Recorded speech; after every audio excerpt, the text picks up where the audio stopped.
नमस्कार दोस्तों, मैं हूं विवेक प्रजापति और आप सभी को अपने इस YouTube चैनल पर स्वागत करता हूं। दोस्तों, आज की क्लास में हम सीखेंगे कि IPO की मदद से हम पैसा कैसे कमा सकते हैं स्टॉक मार्केट में, और दूसरा हम ये भी सीखेंगे कि IPO से आप अपने छोटे से बिजनेस को कैसे बड़ा कंपनी में कन्वर्ट कर सकते हैं। तो चलिए वीडियो को शुरू करते हैं। और दोस्तों, चैनल पर नए हैं तो अभी सब्सक्राइब करें और वीडियो अपने दोस्तों के साथ शेयर करें। तो चलिए फटाफट से क्लास को कंटिन्यू करते हैं। तो दोस्तों, चलिए फटाफट से क्लास को शुरू करते हैं। सबसे पहले हम जानेंगे कि IPO क्या होता है। तो उसका फुल फॉर्म होता है, IPO का फुल फॉर्म होता है इनिशियल पब्लिक ऑफरिंग। ठीक है। तो सबसे पहले मैं आपको बिल्कुल आसान भाषा में समझाने की कोशिश करूँगा कि आप जो भाषा में समझेंगे, जो जो आपको आसान लगेगा उसी टाइप में मैं समझाने की कोशिश करूँगा। सबसे पहले हम सीखेंगे कि IPO इनिशियल पब्लिक ऑफरिंग किसको कहते हैं, ये क्या होता है। तो मान लीजिए मैंने कोई एक कंपनी खोला है जो जिस पे सिर्फ मेरा अधिकार है। उसमें 9 से 10 या फिर 10 से 20 एम्प्लॉय काम करते होंगे। ठीक है। स्टार्टिंग पॉइंट ये रहेगा कि हमारा मान लीजिए कोई एक कंपनी है, तो उस कंपनी में मैं जितना भी मेरे पास पैसे होंगे सारा मैं इसमें इन्वेस्ट करता हूँ। और कुछ दिन के बाद जब कंपनी धीरे धीरे जब ग्रो करती है, तो मैं देखता हूँ कि उसमें मुझे और ज़्यादा पैसे चाहिए होंगे, क्योंकि कंपनी को अगर थोड़ा सा और बड़ा करना है तो मुझे उसमें और भी तो पैसे चाहिए ना। तो मैं तो सबसे पहले मेरे पास जितने थे उतना मैं उसमें लगा देता हूँ। तो मुझे और चाहिए तो मैं फिर किसके पास जाऊँगा? मैं सबसे पहले जाऊंगा एंजल इन्वेस्टर। और ये एंजल इन्वेस्टर वो हो सकते हैं जैसे कि आपके फ्रेंड, दूसरा आपके रिश्तेदार, ये ऐसे कोई भी हो सकते हैं जिसको हम एंजल इन्वेस्टर के नाम से जानते हैं। ठीक है। इनसे मैं थोड़े से पैसे लेता हूँ, मतलब इनसे मैं पैसा का मांग करता हूँ कि मुझे मेरी जो कंपनी है वो ग्रो कर रही है, बहुत अच्छा उसका रिज़ल्ट है पिछले कुछ महीनों में। तो मुझे थोड़ा सा कंपनी को और बड़ा करने के लिए मुझे थोड़े से आप लोगों से पैसे चाहिए। तो वो क्या करते हैं, मुझे थोड़े से पैसे दे देते हैं और बदले में मैं उनको कंपनी का कुछ परसेंटेज जो होता है हिस्सेदारी में उनको देता हूँ। ठीक है। यहाँ तक समझ में आई। तो पहला अगर आप ध्यान से देखेंगे तो वो जो स्टार्टिंग मेरा कंपनी ये होता है। ठीक है। अब दूसरी बात, जब मुझे एंजल इन्वेस्टर से कुछ पैसे मिलते हैं तब मेरी कंपनी थोड़ी सी ग्रो करके इतनी बड़ी हो जाती है, थोड़ा सा बड़ा हुआ।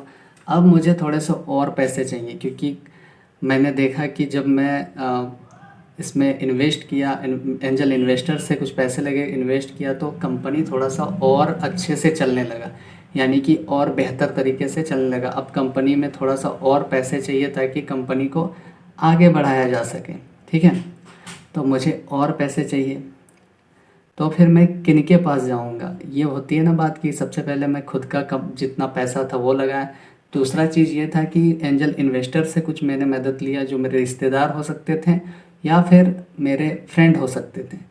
अब थोड़ा सा कंपनी और ग्रो करने लगा तो मुझे और भी थोड़ा से पैसे चाहिए, तो मैं किसके पास जाऊंगा? वेंचुअर कैपिटलिस्ट के पास। ठीक है। उनके पास जाऊंगा। वो ऐसे लोग होते हैं जो कंपनी का ग्रोथ देखकर ऐसे ही पैसे लगाते हैं, और वो देखते हैं कि पिछले महीने से कंपनी कितना ग्रो कर रही है। तो ये वैसे लोग होते हैं जो एक्चुअल में कंपनी का ग्रो देखते हैं, मतलब पिछले महीने से जो कंपनी अब तक जो चला है तो वो किस टाइप का है, अच्छा मतलब रिजल्ट है या नहीं है। तो ये एक्चुअल में पैसा लगाते हैं कंपनी के ऊपर।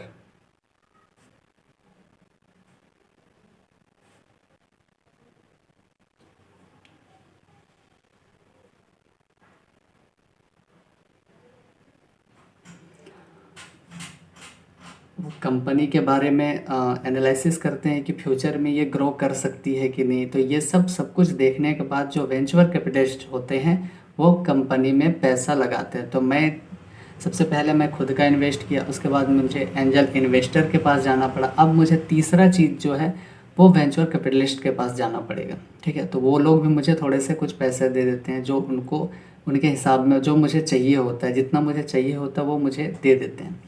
तो बात अब इतनी हो गई कि कंपनी अब थोड़ा सा ज़्यादा बहुत ही अच्छे से और भी ग्रो करने लगा। जब ये पैसा मुझे मिलता है तो मेरी कंपनी थोड़ी सी और बड़ी हो जाती है, और इसमें जो वर्कर्स होते हैं, जो और भी लोगों चाहिए होता है काम के लिए, तो उसमें अच्छा खासा रिज़ल्ट देखने को मिलता है कुछ महीनों में।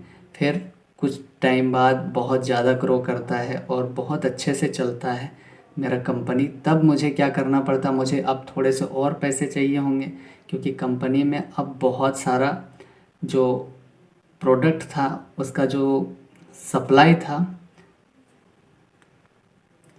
अब मैं अगर वीसी यानी कि वेंचुरल कैपिटलिस्ट के पास पैसा ले लेता हूँ और कंपनी थोड़ा सा और ग्रो करती है, तब मुझे और भी थोड़े से पैसे चाहिए होंगे, क्योंकि कंपनी को और मुझे बड़ा बनाना पड़ेगा। तो मुझे अब क्या करना होगा, अपना जो कंपनी है, जो मेरा जो पर्सनल कंपनी था, अब उसको मुझे पब्लिक करना पड़ेगा। और पब्लिक इसलिए करना पड़ेगा क्योंकि अब वो बाहर के लोग भी उसमें इन्वेस्ट करेंगे, क्योंकि मेरे पास जितने भी एंजल इन्वेस्टर थे, मैं खुद का मेरा खुद का जो मनी था और वेंचर कैपिटलिस्ट था, ये लोग से मैं पैसा ले चुका हूँ और मेरे कंपनी में अच्छा खासा ग्रो भी दिखा। तो अब मुझे जो मेरा कंपनी है, अब मुझे पब्लिक करना पड़ेगा, यानी कि लोगों के बीच अपना कंपनी को शेयर करना पड़ेगा, यानी कि भेजना पड़ेगा कि मुझे और भी थोड़े से पैसे चाहिए। तो चलिए मैं दिखाता हूँ कि किस टाइप के होते हैं वो। जैसे ही मैं अपना पब्लिक करता हूँ, मतलब अपने कंपनी को, तो जो पब्लिक उसमें ऐड होते हैं, जो लोग उन पे बाय करते हैं या फिर सेल करते हैं, तो वो भी मेरे कंपनी के अब थोड़े थोड़े से हिस्सेदार हो जाते हैं। तो बिल्कुल आसान भाषा में हम समझेंगे, एक एक चीज़ पढ़ के समझेंगे। तो चलिए हम स्टार्टिंग करते हैं क्लास को। ठीक है, मैं इसको मोटा मोटी बात में समझाया कि इस तरह का जो आईपीओ होता है उस टाइप से हम आगे ग्रो करते हैं कंपनी को, और कैसे पैसा कमा सकते हैं ये भी जानेंगे। तो वीडियो में लास्ट तक बने रहें। अभी तो वीडियो स्टार्ट हुई है, तो चलिए हम एक एक चीज़ बिल्कुल आसान भाषा में समझने वाले हैं। तो अगला हम देखेंगे कि अभी जिस तरह हमने समझा कि मान लीजिए मैंने एक पर प्राइवेट कंपनी शुरू किया, जिसमें 1 से 10 या तो 10 से 20 एम्प्लॉय होंगे जो काम कर रहे होंगे। वो कंपनी जो होगा प्राइवेट कंपनी होगा, उसमें सिर्फ मेरा अधिकार होगा, उसमें जो सरकार के नियम हैं उनको आपको फॉलो करना पड़ेगा, यानी कि मुझे फॉलो करना पड़ेगा, क्योंकि कंपनी तो मेरी ही है। दूसरा क्या है, एक प्राइवेट कंपनी है जिसका एक व्यक्ति चलाता है। जब व्यक्ति कंपनी खोलता है तो वह व्यक्ति सारा पैसा उस कंपनी पे लगा देता है। अभी हमने देखा कि किस टाइप का जो मेरे पैसे थे सारे मैं कंपनी के अंदर लगाता हूँ, पर कंपनी अच्छा चलने लगता है, थोड़े और पैसे चाहिए होंगे कंपनी को बढ़ाने के लिए, तो इसलिए मैंने सारा पैसा पहले ही लगा दिया है उसमें, कंपनी में। अब आगे देखते हैं। आप लोग चाहें तो ये सब लिख सकते हैं, वरना फिर मैं बस समझ सकते हैं कि आईपीओ होता क्या है। ठीक है, तब वही व्यक्ति क्या करता है, पैसों के लिए एंजल इन्वेस्टर के पास जाता है। जो हमने अभी समझा कि एंजल इन्वेस्टर कौन होते हैं, वो आपके दोस्त हो सकते हैं या फिर आपके रिश्तेदार भी हो सकते हैं। वो यह थोड़े पैसे दे देते हैं और कंपनी ग्रो करती है। कुछ दिन बाद देखा कि कंपनी और आगे बढ़ रही है, कि आगे अच्छा ग्रो कर रहा है, पर पैसे और भी चाहिए कंपनी को आगे ले जाने के लिए, मतलब कंपनी को बढ़ाने के लिए और भी तो पैसे चाहिए। फिर क्या होता है, रिश्तेदारों को कहा कि आप इसमें से इतने % की पार्टनरशिप हैं। जब उनसे थोड़े पैसे मिले तब, मतलब आपका दोस्त एंजल इन्वेस्टर थे, उनको मैं बोला, या फिर आप खोलेंगे तो आपको भी बोलना पड़ेगा, अब आप इस कंपनी के कुछ % हिस्सेदारी हैं। अगला क्या है, अब और पैसे चाहिए तो व्यक्ति आप वीसी यानी कि वेंचुरल कैपिटलिस्ट के पास जाता है। ये वह लोग होते हैं जो प्रोफेशनल पैसा लगाते हैं कंपनी के ग्रो को देखकर, या वह कंपनी एक्चुअल में फ्यूचर में ग्रो होगी या नहीं, ये बात को देखकर वीसी जो होते हैं पैसा लगाते हैं कंपनी के अंदर, कि यहाँ से बहुत अच्छे से ग्रो कर जाती है। पर पैसे जैसे लगाते हैं तो कंपनी यहाँ से भी ग्रो अच्छे से कर जाती है। तो आगे देखते हैं, क्या इतना समझ में आया।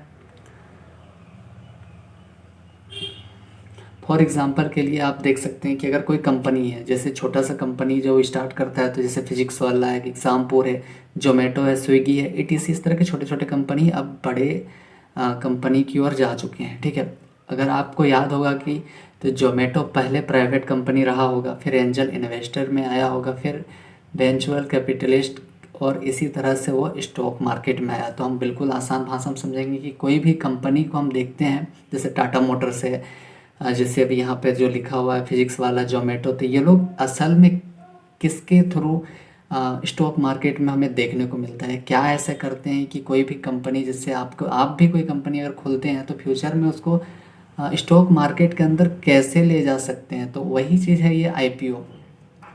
तो सबसे पहले ये होगा कि आपको याद होगा कि यहाँ पे क्वेट वगैरह कुछ लिख गया है, तो कोविड में आपको याद होगा कि जोमेटो बहुत अच्छा ग्रो कर रहा था। आपको हर जगह जोमेटो के ही प्रचार वगैरह देखने को मिल रहा था, चाहे यूट्यूब पे था या फिर कहीं भी आप देखते कोई भी सोशल मीडिया वर्क प्लेटफॉर्म में, तो वहाँ से आपको यही पता चलता है कि जो जोमेटो का जो फूड फास्ट डिलीवरी, जोमेटो का मतलब हर जगह जोमेटो छाया हुआ था, कोविड के टाइम डिलीवरी कर रहा था, ठीक है। अब आपने एंजल इन्वेस्टर और वेंचुरल कैपिटलिस्ट से ले लिया कंपनी और भी ग्रो कर रही है, तब आपको उस प्राइवेट कंपनी को पब्लिक करना पड़ेगा। अभी हमने सीखा कि पब्लिक क्यों किया जाता है, तो वही चीज़ है इसमें। आप इस चीज़ को चाहें तो आप अपने कॉपी में लिख सकते हैं। मैं इसलिए लिखता हूँ क्योंकि आपको एक एक चीज़ बिल्कुल डिटेल से समझाना पड़ता है, और जब तक आप समझेंगे नहीं तब तक माइंड में वो चीज़ आएगी नहीं बात। इसीलिए मैं बिल्कुल डिटेल से समझाता हूँ और सिखाता हूँ, इसलिए मुझे लिख कर समझाना पड़ता है ताकि आपको कोई भी चीज़ समझाने में छूट नहीं जाए, ठीक है। अगला क्या है, प्राइवेट कंपनी को मतलब अब कंपनी शेयर को पब्लिक को भी देना होगा, और जितने शेयर पब्लिक खरीदेंगे उतना % का हिस्सेदारी वह भी उस कंपनी के होंगे। मतलब कंपनी जो अब आप प्राइवेट कर रहे हैं और जो पब्लिक खरीदने वाले हैं आपके कंपनी, तो कुछ % का जो हिस्सेदारी है अब वो पब्लिक भी होंगे आपके कंपनी का पार्टनरशिप, ठीक है। यहाँ तक बात समझ में आए, आगे बढ़ते हैं। देखिए अगला क्या है,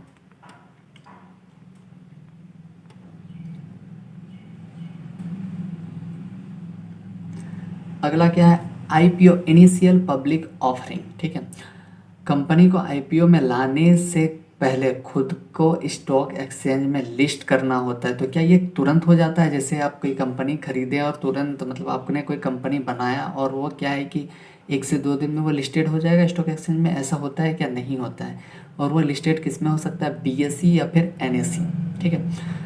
अब कंपनी को बहुत ज़्यादा ग्रो करना है तो अपने स्टॉक्स में एक्सचेंज कर लिया अब वह कंपनी चाहे तो अपने आप को बीएसई या एनएसई में रजिस्टर कर सकती है, और चाहे तो वो दोनों में भी रजिस्टर कर सकती है। ये चीज़ आप ध्यान में रखें कि कोई भी कंपनी है ना, वो बीएसई एनएसई या फिर बीएसई एनएसई दोनों में भी वो रजिस्टर कर सकते हैं। तो चलिए आगे देखते हैं।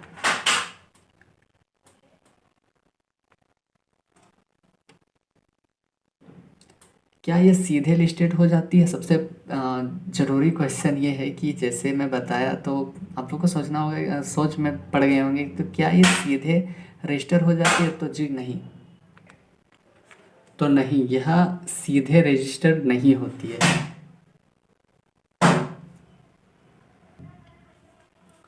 जो सेबी होता है, the securities and exchange board of India, जो होता है इस कंपनी को पहले जांच करती है कि वह कंपनी की पास देखते हैं कि कंपनी ने अब तक कितना ग्रो किया, क्या रजिस्टर्ड होने के लिए इसके पास सारे डॉक्यूमेंट्स हैं या नहीं हैं, और फॉर्मेलिटीज़ होने के बाद भी, यह फॉर्मेलिटीज़ पूरे होने के बाद ही इसे कंपनी को एनएसई या बीएसई में आने का परमिशन मिलता है, ठीक है। समझ में आया कि वो सीधे सीधे रजिस्टर्ड नहीं होता है, उसके जो सेबी के जो रूल हैं उनके हिसाब से इनको कंपनी में लाया जाता है। वो पहले जांच करता है कि इसके पास सारे डॉक्यूमेंट्स सही है कि नहीं इस जगह पे आने के लिए। और दूसरा चीज़ ये भी देखते हैं कि कंपनी पिछले महीने से यानी पिछले साल से अब तक कितना ग्रो किया है, क्या काम किया है कंपनी ने। अब आपके मन में दूसरा क्वेश्चन ये भी हो सकता है कि क्या अब लिस्टेड होने के बाद लोग खरीद या बेचने लगेंगे? नहीं, जब तक वह कंपनी पहली बार एनएसई या बीएसई में लिस्टेड होगी तो उस समय कहेंगे कि उस कंपनी का आईपीओ आ रहा है, मतलब इनिशियल पब्लिक ऑफर आ रहा है। ठीक है। दूसरा क्या है, मान लो कि जोमेटो का उदाहरण लेते हैं कि जोमेटो ने आईपीओ लाया होगा, तो लोगों के पास इनिशियल प्राथमिकता तौर पर ऑफर, मतलब पब्लिक को ऑफर किया गया कि भैया हमारी जो कंपनी है पिछले कुछ महीनों में अच्छा ग्रो किया है, हमारे ऊपर अगर आप लोगों का भरोसा है तो हम इतने पैसे मांगने आपसे आए हैं, आप आपसे, और इतने रुपए का हमने शेयर जारी किया, यदि वह आपको पसंद आता है तो आप ले सकते हैं। ठीक है। जब भी जोमेटो में ऐसा आया होगा तो वो भी इसी सब सेम प्रोसेस में स्टॉक मार्केट में वो आया है। ठीक है। आगे देखते हैं, इतना समझ में आया।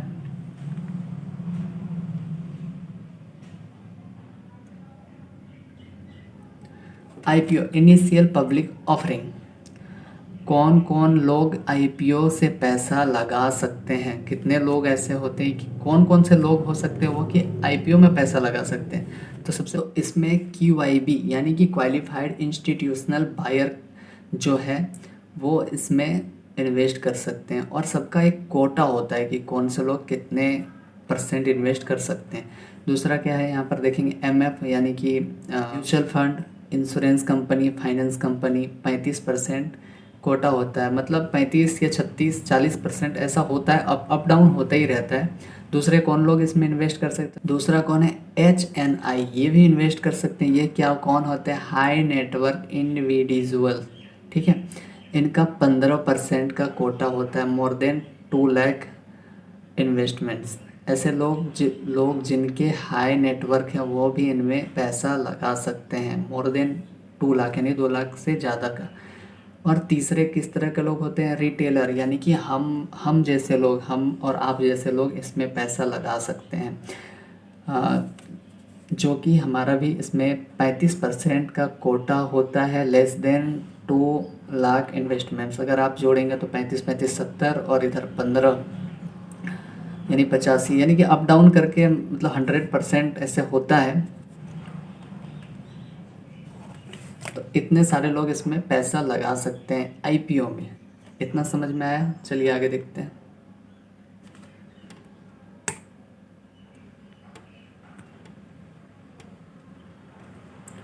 अब सबसे इम्पोर्टेंट चीज़ है कि आईपीओ टर्म, आईपीओ साइज क्या होता है, शेयर इशू प्राइस क्या होता है, शेयर लॉट कितने होते हैं। 1 लॉट साइज लगभग 14 से 15 हज़ार के बीच में आता है ये आईपीओ। तो सबसे पहले हम जानेंगे कि आईपीओ का जो साइज होता है कि कितने करोड़ रुपए चाहिए होंगे उन्हें लोग से, मतलब जो कंपनी है उनको कितने रुपए चाहिए पब्लिक से। तो वो उनका जो साइज होता है वो कंपनी खुद ही बताती है, मतलब वो खुद ही शेयर करती है कि मुझे कंपनी के लिए लोगों से, पब्लिक से मुझे इतने करोड़ रुपए चाहिए होंगे। ठीक है। दूसरा क्या है, शेयर इशू प्राइस, यह भी सेबी के द्वारा जारी किया जाता है प्राइस इसका, कि कितना प्राइस एक शेयर का रख सकते हैं, मतलब कंपनी एक शेयर की कितने रुपए रखेंगी, एक शेयर की प्राइस। दूसरा क्या है, शेयर लॉट, आईपीओ का एक लॉट फिक्स किया जाता है कि आप एक बार में इतने खरीद सकते हैं, इतने शेयर खरीद सकते हैं, मतलब आप 1 या 2 नहीं, इसको जो लॉट के हिसाब से आपको मिलेगा कि आपको 1 लॉट अगर लेना है तो 1 लॉट में जितने शेयर है वो सबका पैसा आपको लगेगा। ठीक है। इतना समझ में आया। अब आगे बढ़े। दूसरा क्या है, डिमांड और सप्लाई, ओवर सब्सक्राइब और अंडर सब्सक्राइब। क्या होता है डिमांड, आईपीओ की डिमांड ज़्यादा होती है तो उसको ओवर सब्सक्राइब हो जाता है।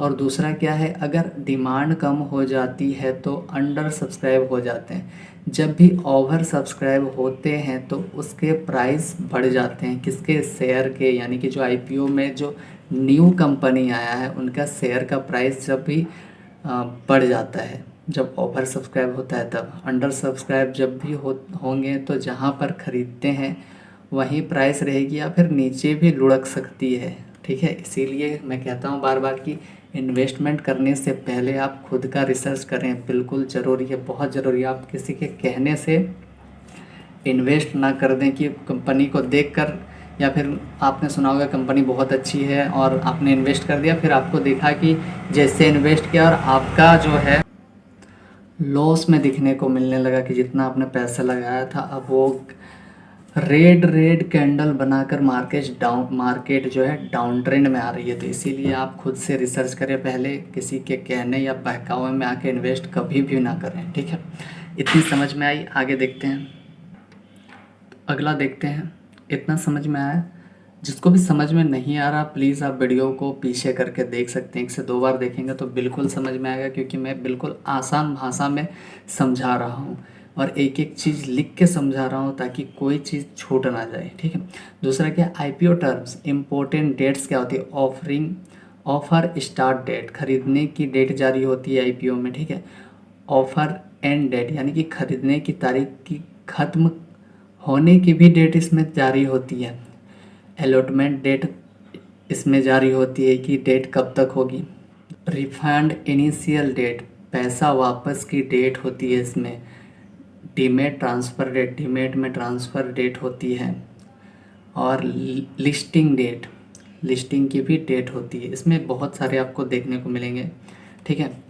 और इसको मैं भी कोशिश करूँगा दिखाने के लाइव मार्केट में कि ये किस तरह का दिखता है और कैसे हम इसको देख सकते हैं, समझ सकते हैं।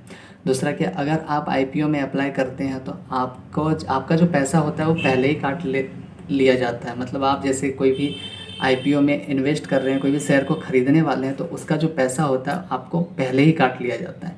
तो इस चीज़ से आप डरिएगा नहीं कि मेरे पैसे कहाँ चले गए, क्योंकि इसका जो डेट का आप वेट करें उतने दिन तक आपका जो शेयर है आपके अकाउंट में मिल जाएंगे, और नहीं आएंगे अगर आपको शेयर नहीं मिल पाया तो इसका जो देख रहे हैं रिफ़ंड इनिशियल डेट, आपका पैसा बिल्कुल रिफ़ंड हो जाता है, ठीक है। इतना समझ में आया, चलिए आगे देखते हैं। तो दोस्तों प्लीज़ एक बार मैं फिर से कह रहा हूँ कि वीडियो में नए हैं तो अभी शेयर करें अपने दोस्तों के साथ और चैनल को सब्सक्राइब कर लें, क्योंकि आपका सपोर्ट का बहुत ज़रूरी है। अगर आप सपोर्ट नहीं करेंगे तो फिर इंस्पायर नहीं होंगे तो फिर वीडियो में उतना मज़ा नहीं आने वाला है। तो चलिए आगे देखते हैं। तो प्लीज़ यार सपोर्ट कर दें अपने भाई को।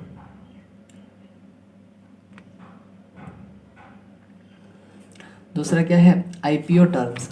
आईपीओ में अप्लाई करने से पहले क्या देखें, बिल्कुल सही बात है कि आईपीओ में जो अप्लाई करने वाले हैं तो सबसे पहले आपको क्या क्या देखना चाहिए। कंपनी फाइनेंशियल हिस्ट्री को देखना चाहिए, लोगों के कहने या फिर कंपनी के नाम में इन्वेस्ट नहीं करना, अभी मैंने समझाया। दूसरा क्या है, क्योंकि कंपनी अभी आई नहीं है, पर आप यह देखकर हिस्ट्री का पता लगा सकते हैं कि कहीं कर्ज वगैरह में तो कंपनी नहीं है। तो बिल्कुल भी ऐसा अगर आपको लगता है कि कर्ज में है कंपनी और लॉस दिखाई दे रहा तो आप बिल्कुल इन्वेस्ट नहीं करें, ठीक है। प्रॉफिट लॉस एसेट कितने हैं उसके पास, यह भी पता लगाना चाहिए आपको। तभी मैंने तो बार बार कहा है कि खुद का रिसर्च के बाद ही इन्वेस्ट करें, किसी के कहने या फिर किसी के कॉल टिप्स पुट टिप्स में आके मत फंसें, पहले खुद से पढ़ें तो ही इन्वेस्ट करें। अगला क्या है, डेप्ट ऑन कंपनी ग्रोथ कितनी है यह पता लगाना चाहिए। फ्यूचर ऑफ कंपनी यह भी देखना चाहिए आपको कि आगे ग्रो करेगी या नहीं, क्या है। तो चलिए अब हम स्क्रीन में चलते हैं और जहाँ मैं दिखाऊंगा कि कौन सी कंपनी आने वाली है और उसके स्टार्टिंग डेट और एंडिंग डेट क्या होता है, एटीसी वगैरह हम समझेंगे। तो चलिए फटाफट से स्क्रीन में चलते हैं। सबसे पहले दोस्तों मैं वेबसाइट को ओपन कर लिया हूँ, मनी कंट्रोल वेबसाइट। अब हम ओपन आईपीओ में हम चलते हैं। जो आपको नज़र आ रहा होगा डिवाइन हीरा ज्वेलरीज एलटीडी आईपीओ, जिसका ओपन डेट है 17 मार्च 2025, क्लोज डेट है 19 मार्च 2025। इशू प्राइस है 90 रुपये और लॉट का साइज़ कितना है 1600 रुपये और इशू साइज कितना हो गया 31.84 करोड़। अब हम आगे चलते हैं जिसमें हम और भी डिटेल से देखेंगे। तो लिस्टेड आईपीओ को में चलते हैं जिसमें आपको बहुत सारी कंपनियां मिलेगी। सबसे पहले कंपनी हम इसमें से कोई भी ले लेते हैं। तो चलिए ले लेते हैं बालाजी फॉस्फेट आईपीओ, जिसकी लिस्टिंग डेट है 7 मार्च 2025। इशू डेट है 70 रुपये, नहीं सॉरी, इशू प्राइस है 70 रुपये। टोटल सब्स हैं 1.2x और लिस्टिंग ओपन है 75, लिस्टिंग क्लोजिंग है 74.35, लिस्टिंग गेन कितना हो गया 7.14, LTP है 77 और as of today's gain 2.67, issued size कितना है 50.11 करोड़ का। तो इसी तरह आप एक एक चीज़ मनी कंट्रोल के वेबसाइट पर जाएंगे, गूगल पर सर्च करके, वहाँ पर आपको IPO के बहुत सारे शेयर मिल जाएंगे जो आपको देखना भी चाहिए, क्योंकि यहाँ से ही आपको पता चल जाएगा कि मार्केट कैसा परफॉर्मेंस कर सकता है। और भी बहुत कुछ और भी देखेंगे नीचे, चलिए देखते हैं। इस तरह करके आप धीरे धीरे करके सब कुछ आपको यहीं पर मिल जाएगा। तो बिल्कुल आसान है, उम्मीद करता हूँ कि आपको बहुत अच्छे से समझ में आया होगा। तो यही चीज़ आप लोगों को समझाना था। तो चलिए चलते हैं वापस से क्लास पे। तो उम्मीद है कि आपको सब कुछ समझ में आया होगा, क्योंकि ये मोबाइल है, इसमें बहुत ही अच्छे टाइप से इसमें दिखाने को नहीं मिलता है। उम्मीद करता हूँ कि आपको बहुत ही अच्छे से समझ में आया होगा। तो चलिए मिलते हैं हम अगली क्लास में, और प्लीज़ इसी तरह का आप सपोर्ट करें मुझे। और जो भी मेरी कमियां हैं, मैंने पिछले वीडियो में देखा था कि कोई भाई थे जो मुझे बताएं कि मुझे और थोड़ा सा सीखना चाहिए। तो मैं एक चीज़ मैं सुना हूँ कि परफेक्ट नाम की दुनिया में कोई भी चीज़ नहीं होती, इसलिए मैं उनका बहुत बहुत शुक्रिया करता हूँ। और ऐसा कोई भी आपको लगता है कि मुझे कुछ और चीज़ें को बदलना चाहिए, तो आप प्लीज़ मुझे बता सकते हैं, क्योंकि आपका इस सपोर्ट से मैं आगे बढ़ सकता हूँ। तो इसलिए आप लोगों का धन्यवाद। मिलते हैं हम अगली क्लास में, तब तक के लिए आप अपना ध्यान रखें।